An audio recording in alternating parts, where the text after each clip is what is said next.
이탈리아 문명여행 제15강은 신전과 교회의 건축입니다. 자, 그럼 이제 사진 몇 장으로 한번 가보도록 하죠. 이탈리아 남부에 있는 파에스툼 포세이돈 신전입니다. 시칠리아 가면 아그리젠토라고 하는 곳이 있는데 거기에 신들의 언덕이라고 하는 곳에 신전이 한 7개쯤 있는데 그중에 온전하게 남아있는 콩코르디아 신전입니다. 또 로마에 가면 그 유명한 판테온 신전 있죠? 또 지금은 산타 마리아 로툰다 교회로 쓰이고 있습니다. 그러니까 이 건물은 신전이자 교회라고 하는 거죠. 베네치아에 가면 마르코 성인의 유해를 모신 산 마르코 성당이 있습니다. 또 베네치아에는 독특하게도 비잔틴 양식 건물들이 몇 개 있는데요. 그중에 폰다코 데이 투르키 양식의 건물이다 라고 해서 독특한 기둥, 그 다음에 아치 양식을 가진 건물이 있죠. 또 팔라초 누칼레, 이건 도제라고 번역하는데요. 베네치아 원수의 관저라고 할 수 있습니다. 이탈리아 피렌체를 여행 가면 그 옆에 도시를 반드시 가는데요. 피사의 사탑이 있는 피사 두오모입니다. 이 건물은 로마네스크 양식의 대표 건물로 알려져 있죠. 밀라노에 가면 중앙에 두오모 성당이 있습니다. 이 건축물은 후기 고딕 양식으로 지어졌고요. 거의 700년 동안이나 건축 공사를 했답니다.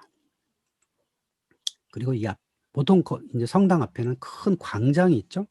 그 광장이 있는 이유는 뭘까요? 여기 밀라노 두오모 성당을 지으려면 저 석재를 가공해서 붙여야 되거든요.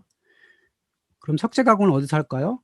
당연히 요 정면 앞에서 하게 됩니다. 그래서 이 광장이 넓게 만들어지는 거죠. 자연스럽습니다. 또 피렌체에 가면 산타 마리아 델 피오르 성당 있죠. 이것은 르네상스 양식의 대표 건물이라고 할 수 있겠죠. 또 르네상스 양식의 대표 건축가가 누구냐라고 하면 안드레아 팔라디오라고 하는 사람인데요. 그 사람이 지은 빌라 로툰다입니다. 베네치아 영토였던 비첸차라고 하는 도시에 있습니다.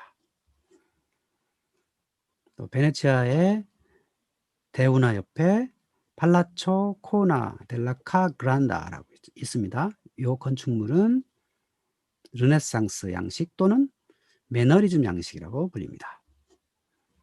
또 그 유명한 베드로 성당이죠. 세계 최대의 성당으로 불리는 건물입니다.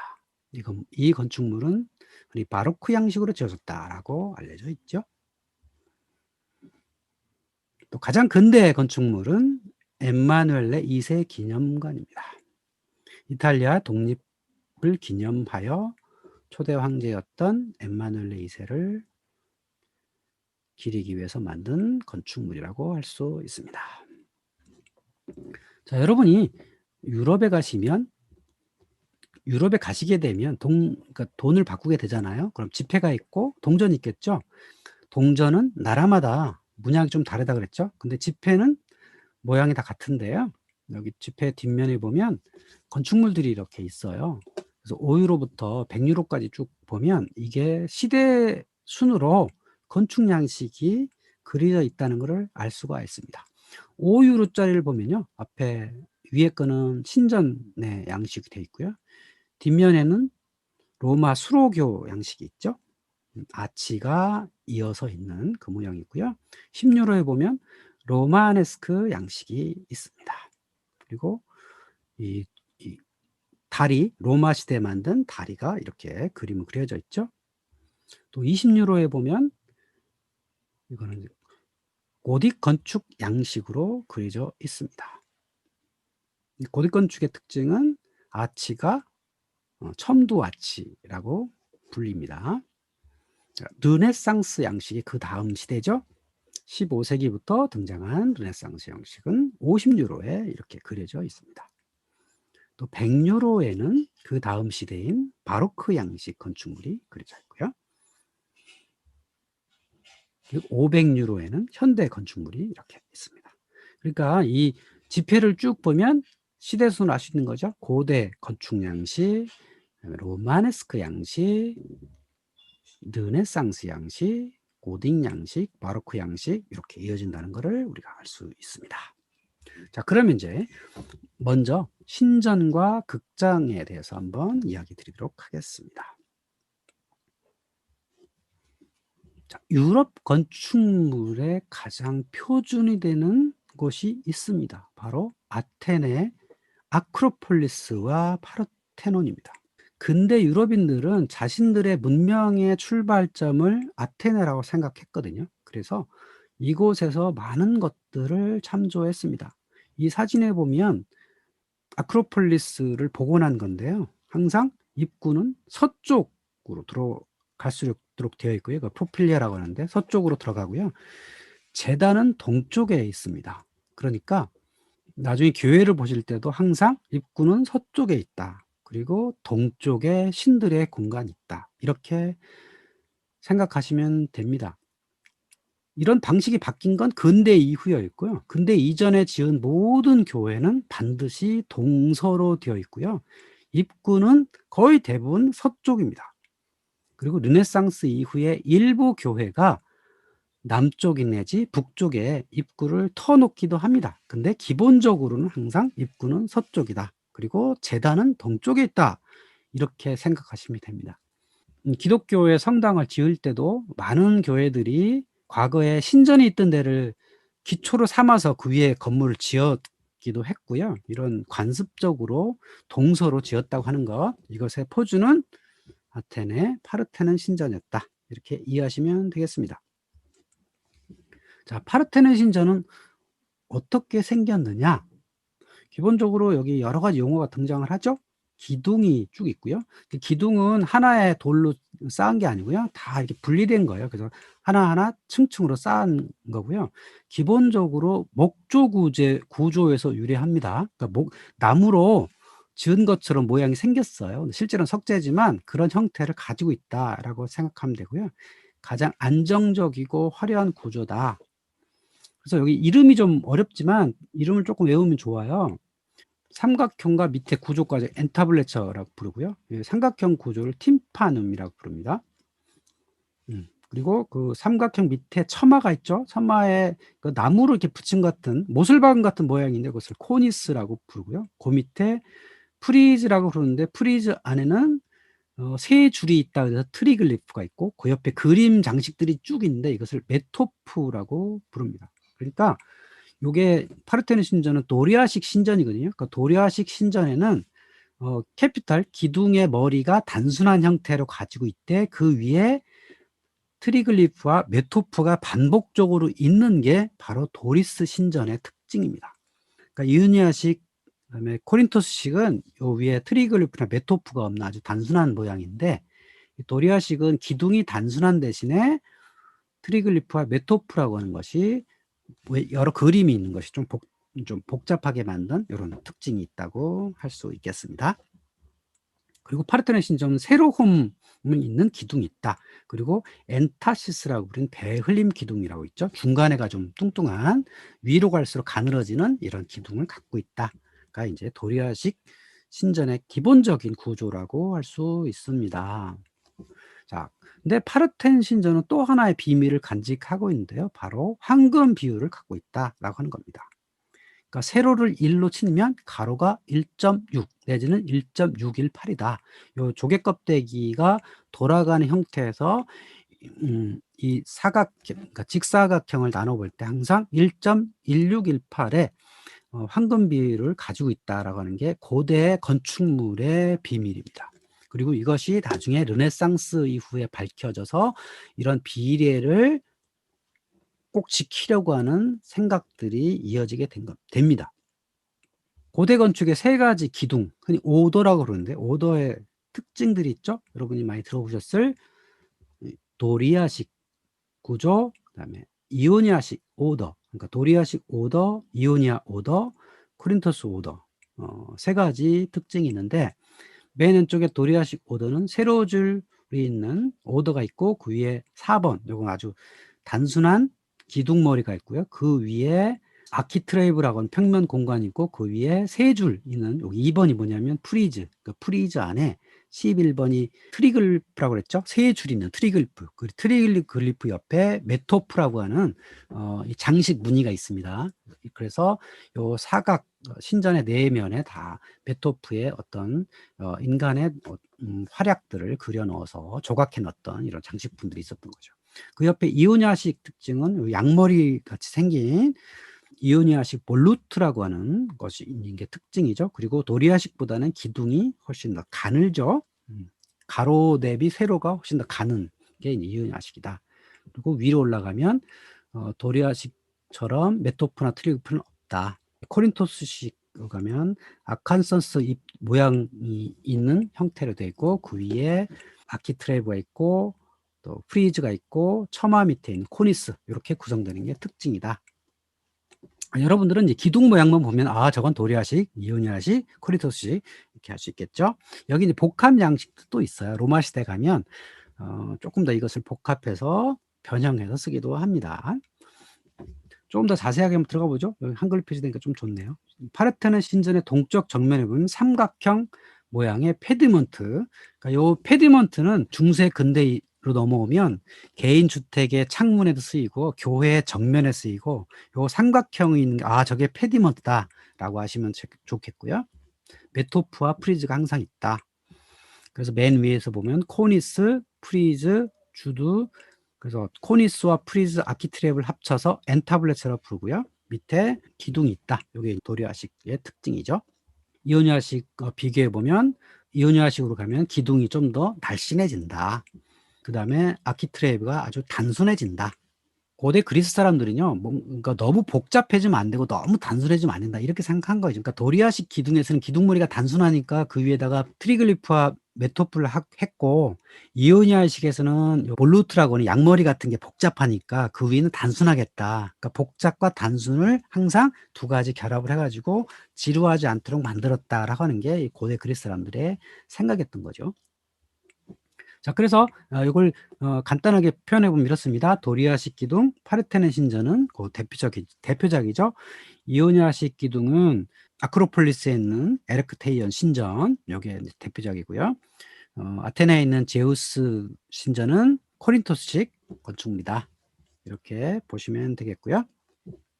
자, 그것이 로마 시대에 넘어오면요. 기둥 자체에 하중을 싣는 이런 개념보다는 장식품 형태로 많이 쓰였습니다. 그거의 대표적인 곳이 바로 콜로세움이죠. 그러니까 콜로세움은 이게 한 5만 명 이상 들어갈 수 있는 아주 거대한 경기장이죠. 근데 이 5만 명이 계단에 앉으면 엄청난 하중이 있을 거 아니에요. 그 하중을 기둥이 지탱하는 게 아니고 아치라고 하는 아주 안정된 구조로 가되 겉에를 대리석으로 조각해서 붙이고 거기에 1층에는 도리아식, 2층에는 이오니아식, 3층에는 코린트식이라고 하는 이런 디자인 형태가 들어가는 기둥을 여기다 붙인 거죠. 그리스 대 신전 하나의 조각품이라고 할 수 있어요. 그러니까 돌로 기둥을 세우고 그 안에다 신을 안치 않은 그 안에 공간을 사용하기 위해서 한 게 아니라 신이라고 하는 존재의 위대함을 숭배하기 위해서 만든 그 조각품 같은 건축물이었다면 로마 사람들은 아주 실용적인 것을 만들었기 때문에 그리스 시대의 기둥을 이런 디자인 요소로 많이 썼다고 하는 거 요게 이제 특징이라 할 수 있죠. 자, 이제 극장을 한번 볼게요. 그러니까 이탈리아에는 극장의 유적이 많지 않은데요.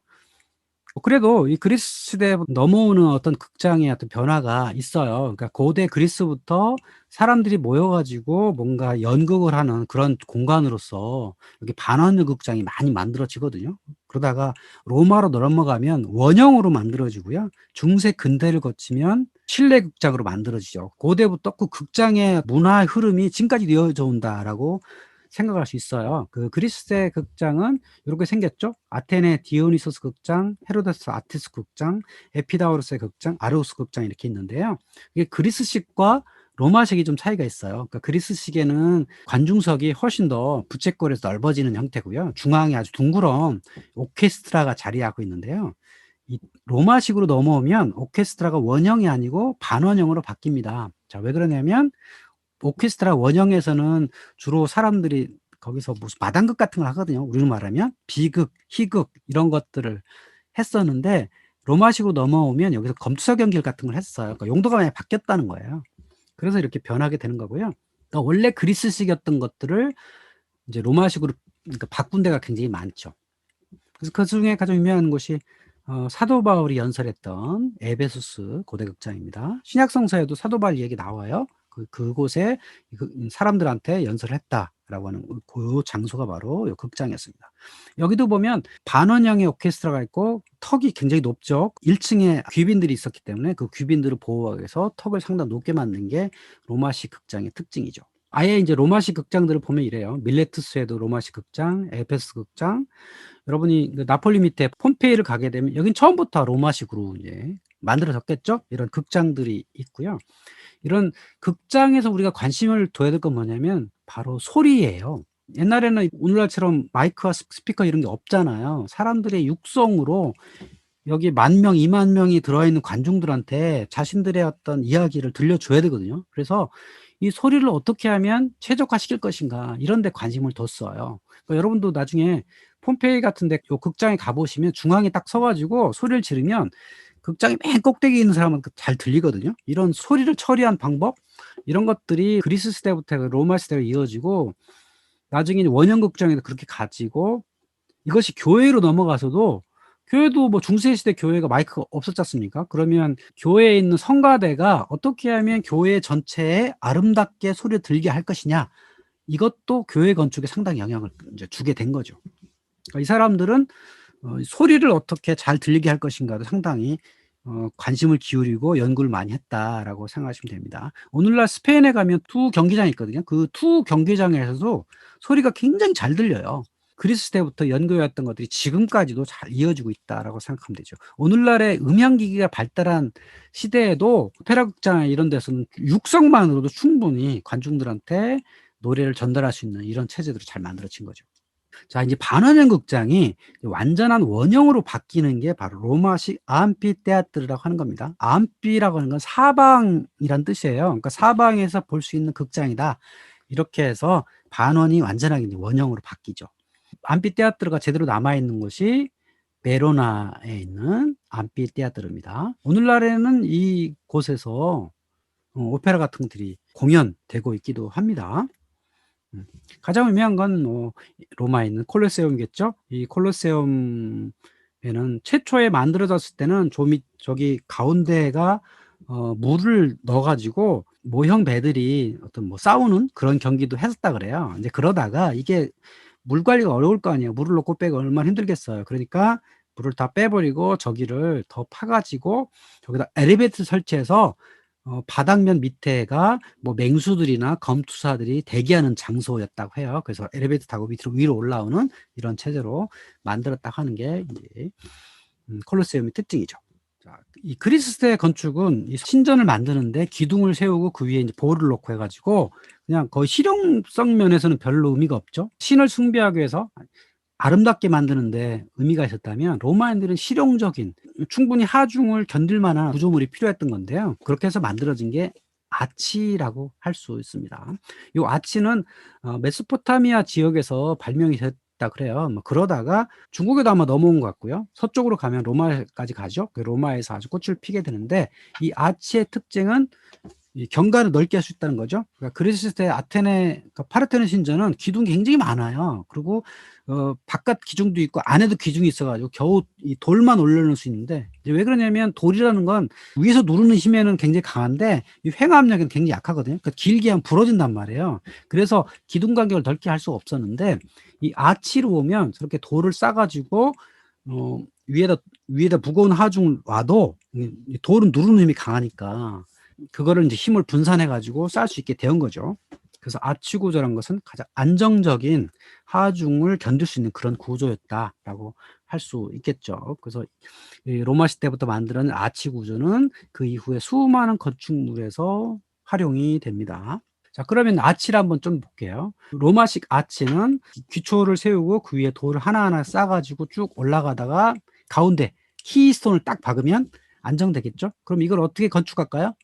이제 흙을 쌓습니다. 요 흙을 쌓고 그 위에 돌을 놓고 흙 쌓고 돌 놓고 해 가지고 여기 이제 키스톤을 딱 박고 나서 흙을 다 파내면 되겠죠? 아니면 나무를 짜 가지고 하든지 뭐 이런 식으로 만들어낼 수 있고요. 근데 이렇게 반원형, 처음에는 반원형 아치였다가 나중에 점차적으로 조금씩 이제 바뀔 수 있습니다. 그래서 고딕 아치라고 해서 흔히 첨두 아치라고 부르는 것도 있고요.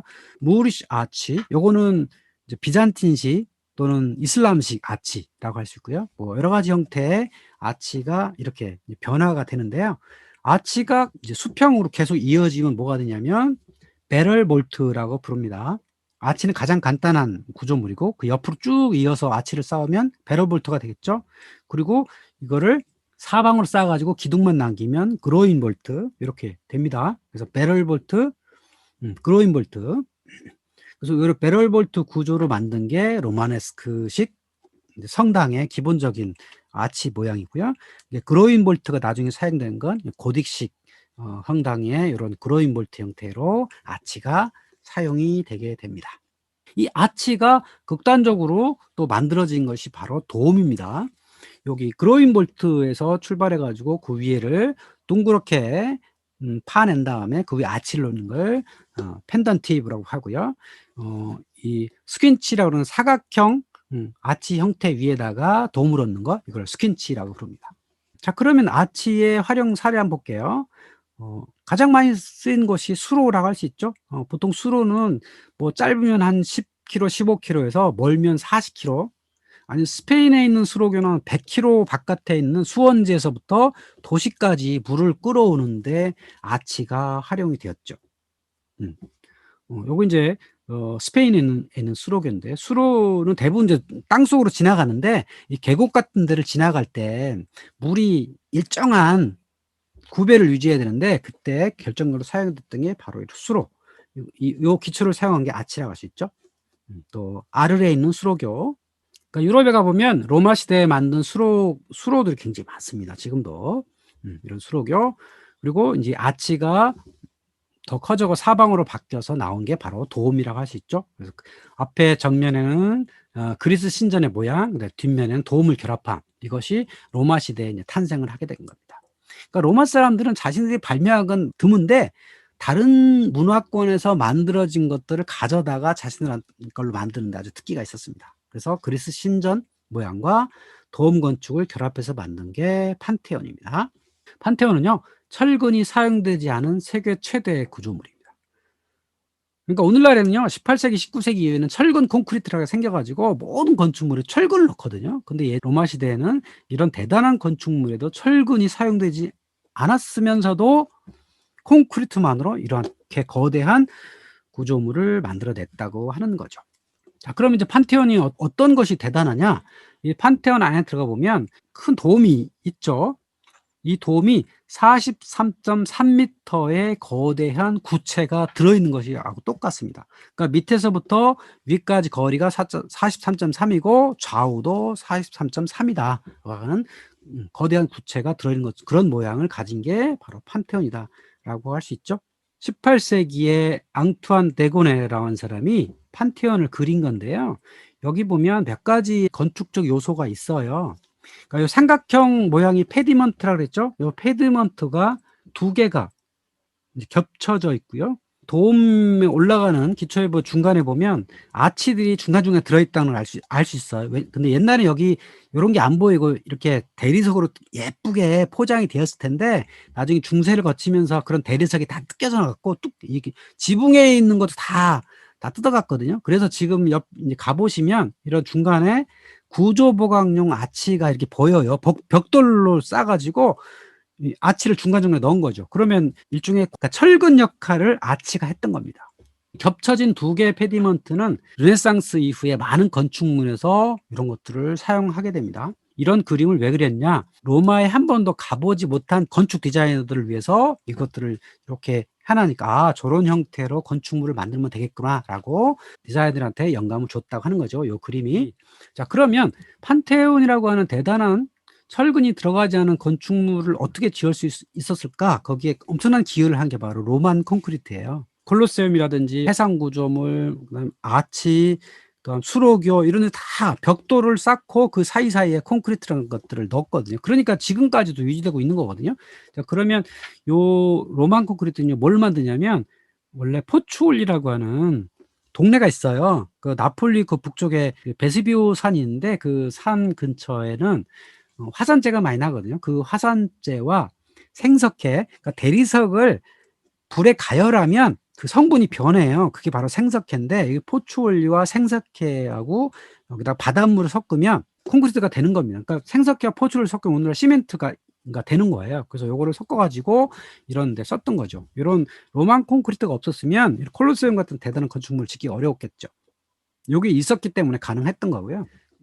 자, 그러면 이제 교회를 한번 가보죠. 로마 시대부터 교회가 이제 탄생하기 시작했는데 서로만 이제 말기였겠죠. 그러면 교회를 어떻게 지을 거냐? 그 전에 있었던 그리스와 로마 시대에 있었던 건축물들 그대로 사용하게 되죠. 그래서 가장 기본적인 교회 구조를 바실리카라고 합니다. 바실리카라고 하는 건 뭐냐면 이렇게 기둥이 일정 가격으로 쭉 서 있고요. 사각형 형태의, 그러니까 직사각의 형태의 건축물을 바실리카라고 하는데요. 이 바실리카를 활용한 교회, 지붕에는 이제 나무로 얻는 이런 게 가장 기본적인 교회 구조입니다. 근데 이제 기둥을 보면 일정 간격으로 아주 균형 잡힌 기둥이 자리하고 있다라는 걸 알 수가 있겠죠. 그리고 저 멀리 제단이 있어가지고 거기에 신들의 공간 이렇게 마련되는, 저기 노란색 있는 것이 앱스라고 불러요. 저 앱스에 그리스도와 마리아 내지는 성인들의 모습들이 이렇게 그려지는 이런 형태가 가장 기본적인 바실리카 교회 구조라고 할 수 있죠. 그러니까 이탈리아가 보면 지금도 여전히 바실리카 구조가 많이 있는데요. 자, 그런 바실리카 구조의 평면도가 이렇게 생겼어요. 자, 서쪽. 그래서 사람 들으죠. 서쪽에는 항상 광장이 있습니다. 광장을 왜 만든다 그랬죠? 서쪽을 흔히 정면이라고 부르는데, 정면에는 아름다운 어떤 디자인으로 석재를 붙여요. 그럼 석재를 가공하려면 공간이 필요하거든요. 그래서 서쪽에 항상 넓은 광장이 있다. 그래서 요 서쪽 문을 통해 사람이 들어가면 아트리움 공간이 있고, 아니 아트리움 공간이 없을 수도 있겠죠. 쭉 들어가면 중간에 신랑, 그다음에 측랑 있어요. 이것을 삼랑식 구조라 부릅니다. 그러니까 중간에 오늘날 교회처럼 사람들이 의자가 쭉 있는 본당에 중앙 공간이 있고 양옆에 기둥이 쭉 서 있어요. 그 기둥과 벽면의 사이를 측랑이라고 불러요. 또는 신랑을 네이브라고 부르고 측랑을 A라고 부르거든요. 그래서 삼랑식이다. 그래서 가운데는 사람들이 앉는 객석이고 측랑으로 사람 이렇게 지나갈 수가 있어요. 옆으로 해서 쭉 들어가면 안쪽에 제단이 있고 그다음 둥근 형태의 앱스가 있겠죠.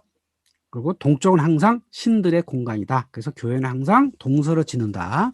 이것은 바로 이 신전의 모습을 그대로 담고 있다. 이렇게 이해하시면 됩니다. 가장 기본적인 삼랑식 바실리카 평면입니다. 모든 교회가 다 이런 삼랑식을 갖고 있는 건 아니에요. 대략 이런 구조를 갖고 있다.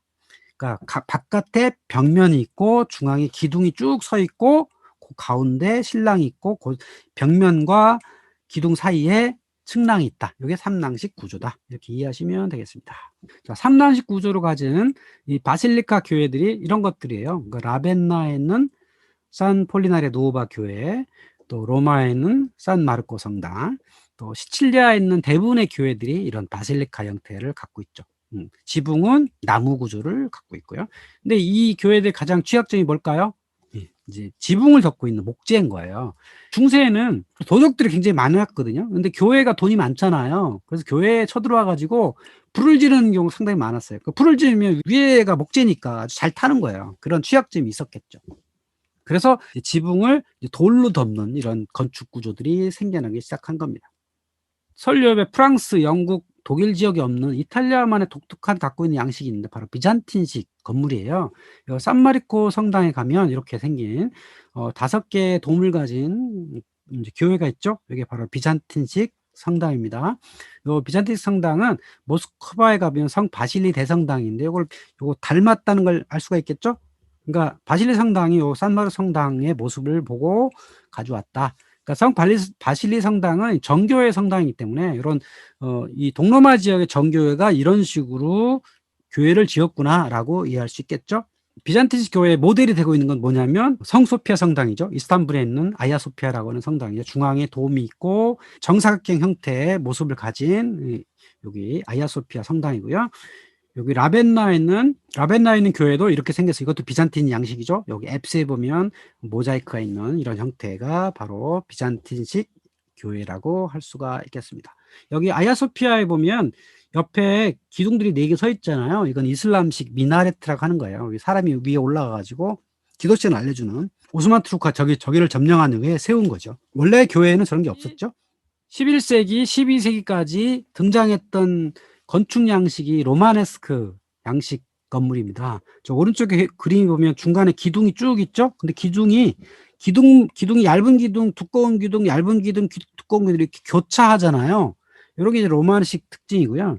그다음에 지붕을 보면 이렇게 둥근 형태로 디자인된 돌로 쌓은 이런 모양을 할 수 있죠. 이게 이제 로마네스크 양식이고, 또 띠장식 있어요.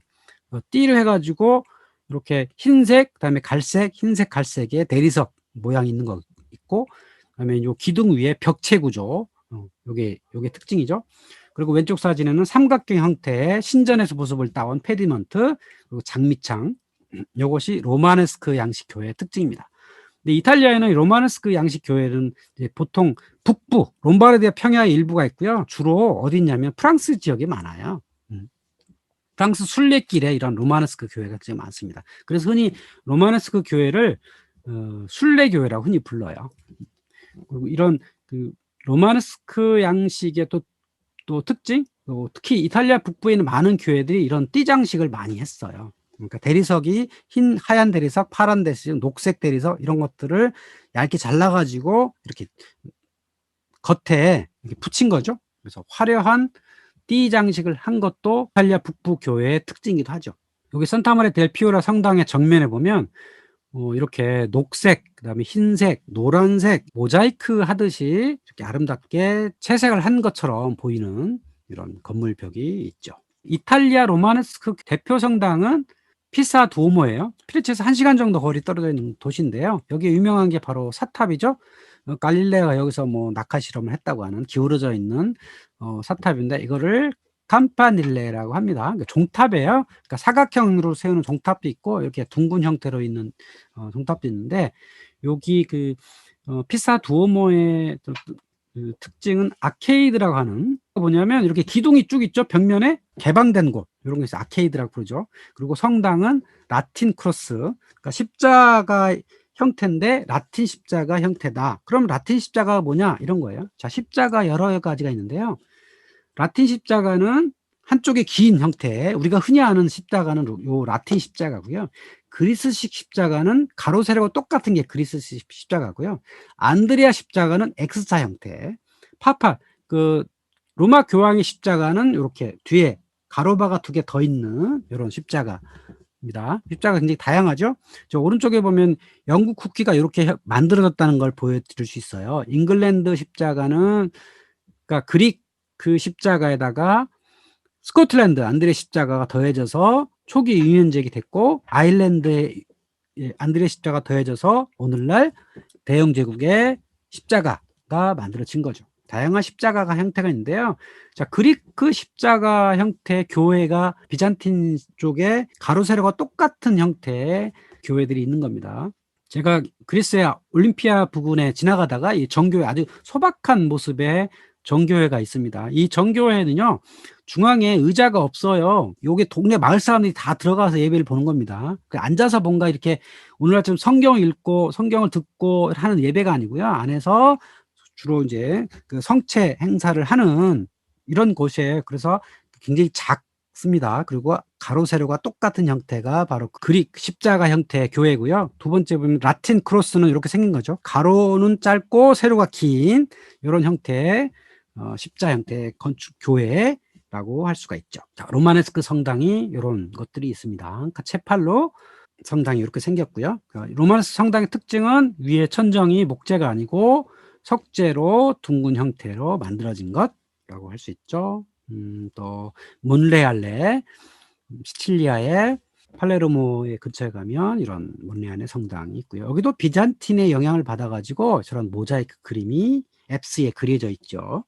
로마네스크 교회는 순례길이 많다 그랬잖아요. 가장 순례길이 많은 곳은 어디냐면 프랑스에서부터 이탈리아 가는 길, 그다음에 프랑스에서 산티아고 콤포스텔라 가는 길, 이것이 순례길인데요. 그 순례길의 중간중간에 이런 교회들이 많이 건축이 되었습니다. 11세기, 12세기에 많이 건축되는데, 이런 로마네스크 교회에서 그래서 교회를 순례교회라고 흔히 불러요. 로마노스크식 다음에 고딕 성당인데요. 이탈리아에는 고딕 성당이 별로 없어요. 왜냐하면 고딕이란 용어가 이 북방에 있는 어떤 비하하는 게르만족의 일종 뭐 이렇게 불렀기 때문에 이탈리아에서는 별로 없고, 주로 고딕 성당은 프랑스와 독일에 굉장히 많죠. 위로 하늘로 올라가는. 자, 그러면 이 사람들은 왜 이렇게 위로 많이 올렸느냐? 천국을 의미를 했어요. 천국으로 들어가는. 그래서 하늘 높이 올라가려고 노력들을 많이 했던 거죠. 그래서 하늘 높이 올리면 아래로는 압력을 견딜 수 있는데 옆으로 행압력 견디기 어렵잖아요. 그래서 그런 거에 보강하기 여러 장치들을 많이 했었죠. 그게 이제 고딕성당의 특징인데, 또 고딕성당의 정면에는 이런 최후의 심판 내지는 성인들의 모습들을 이렇게 디자인한 것들이 많은데, 바로 이 고딕성당은 성당 자체가 천국이란 개념으로 해서 천국으로 들어가는 문을 만들겠다라고 하는 의지에서 이렇게 만들어서, 고딕성당은 프랑스, 독일 지역에 많다. 이탈리아는 고딕성당이 적다. 여기까지 말씀드렸습니다.